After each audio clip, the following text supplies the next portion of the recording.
Good, how are you? No one cares.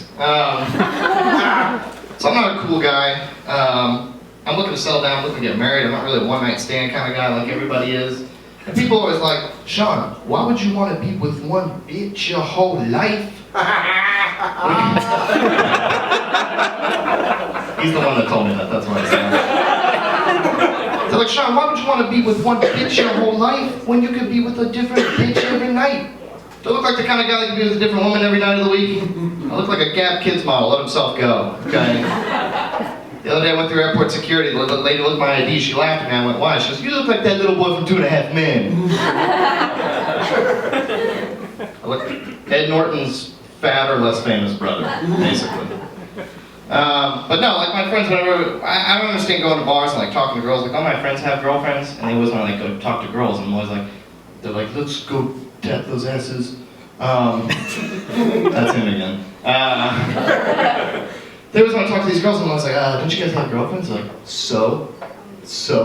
Dude, if I had a girlfriend, I would be so relieved I never have to go out to bars anymore, or talk to any of you, try out my game. The whole world would just be relieved. The Middle East would throw their weapons away. They'd say, God, I'll finally shut up about it.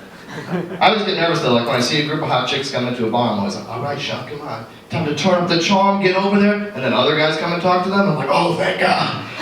Oh, I did not want to do that.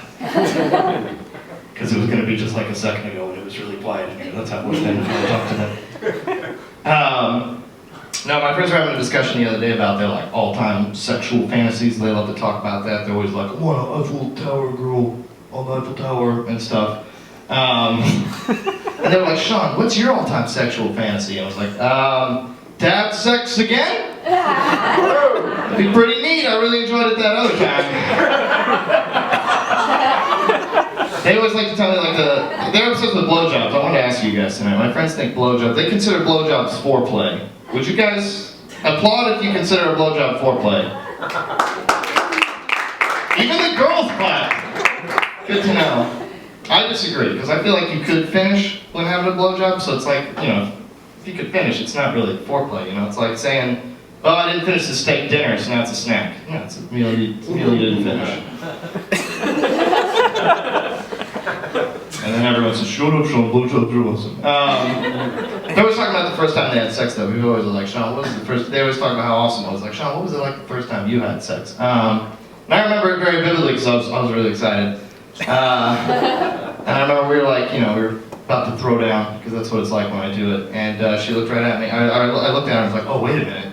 You're supposed to find out if they're on any STDs, or if they have any STDs, if they're on birth control, but wait. How do I find out the answer to these questions without killing the mood right now? So I looked her right in the eye and I went, am I going to be okay? She said, am I going to be okay? What are you going to do in here? I used to be really, I think one of the big reasons I was really scared of sex was like, in school they really make it seem terrifying with STDs. They're like, the only way to not get an STD is to not have sex, and here's a list of 9,000 STDs that you could get and you will get. So it really scared me.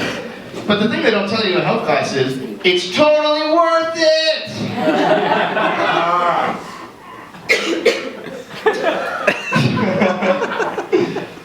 I'm afraid those girls over there don't think I'm cool anymore. I feel like I had a shot. I got her to woo and then I blew it. I used to be in a fraternity, as you can kind of tell. I think it's because of how well I tied this tie. People always know that I used to be in a fraternity. I used to be in a fraternity. And the weird thing that drives me nuts about fraternities is like, if you've never been in one, they're all really homophobic. Like, they just hate, everything's gay and they don't like it. Like, they're like, hey, your boat shoes are a different color than my boat shoes. It's gay. Where'd you get those? That's how everything is. But what's weird is, the gayest things I've ever seen in my life happened at the fraternity. I'm gonna tell you something that happened. I've been to a gay wedding, okay?